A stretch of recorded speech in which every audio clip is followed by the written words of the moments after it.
where it's just talking.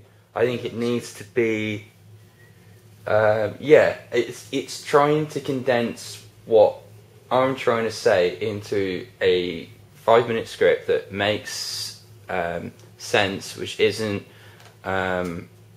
preaching, and it isn't trying to be a fucking, like, it isn't trying to turn into a, you know, trying to be too over-egged and overcooked and overdone. It's trying to find nice, simple little paragraphs, little sentences which encapsulate what I'm trying to say without trying to fill it full of shit. Totally. You know, in everything, like, simplicity is like, if you can master it and get it right. Yeah. Like a way I've seen it is nothing to do with it, but do you know JJ Cale? Yeah. Like, he has, like, some of his songs are the most simple, like, simplest blues songs ever, and the solos are the most simple, but they are, like, the most beautiful and perfectly constructed things, because they are just that they've only got what's needed in it. Yeah. They don't have all that extra shit, and, like, nowadays we try so hard to, like, if I'm writing an essay, I don't just say what I need to say, I just, like, fluff it out with a load of rubbish. It doesn't need to be there, and it just makes it for the reader who doesn't want to read it. Yeah. If you're making a film and you've got loads of crap in there, and like I was saying about the silence thing, silence is such an important moment, and we can use that so much to our advantage. Yeah. For, like, reflectiveness. I mean, it's like one of these things where, pardon me, just burped on camera. Wicked. It needs to be, yeah. It's that marriage. It's trying to get the cool thing about having those silences there is it actually makes it easier or maybe harder. It depends which side. It makes it easier to, like, fill the gaps a little bit more. Yeah. You know, so the story is there in the images. That's what I have to remember. The story's not so much in the script; it's in the images. Yeah. That's, so, you know, by having silence there. The script is a way of helping the images roll along and roll together, and helping, like, immersing the viewer in it a bit more. Exactly, exactamundo. But, like, even like when I look through this, there's a lot there. That is a 5-minute film of words. Yeah, exactly. So maybe the only thing that I think that could be added into the script at the moment is we've got the beginning. So I kind of like it as well, because we're starting at the end. Yeah. But we're straight away telling about the beginning. It's like, yeah. so, like, I kind of like that. Maybe what we need to do, I literally think what I might need to do is literally stick 1 or 2 lines in there, literally no more than 1 or 2 sentences, and maybe look at that and pare it back, because what I want to do is trying to put reference to 2 more events in there.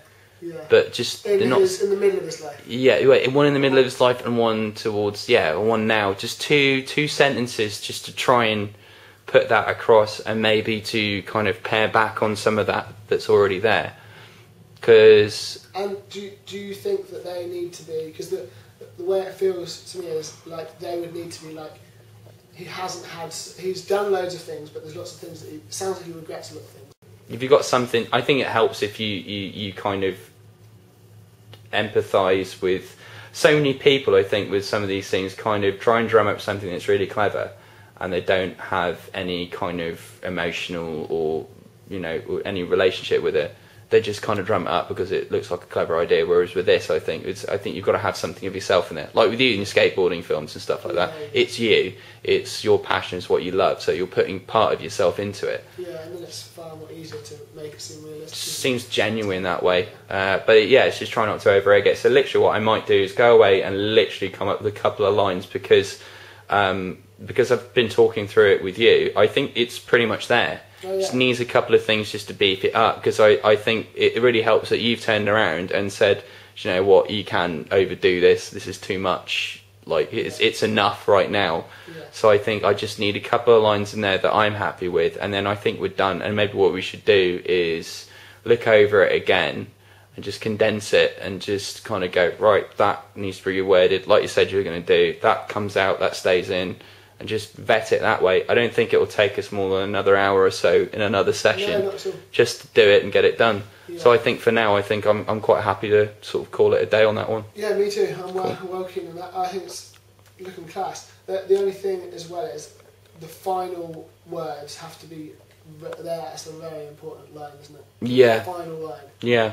And and we need to think really hard about what we want to leave as like the final. This is what the viewer goes away feeling. That's because that's like, yeah, that's it. That's like the moral, if you know what I mean. Or not the moral, but that's the like main bit.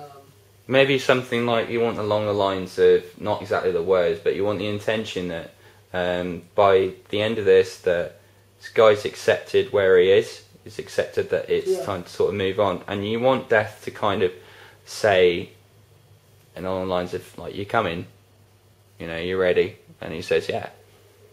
Yeah. That's what you want. You don't want Death to be like, "Right, that's it." You want him to be along the lines of just like, "Come right, okay, it's time to go." And this guy says, "Okay," and that's it. Yeah, that's good. You just wanted something simple like that, really. I actually think that's it. Right, I'm gonna start filming you now because it's getting too much. Creepy. A bit creepy. I'm getting too creepy.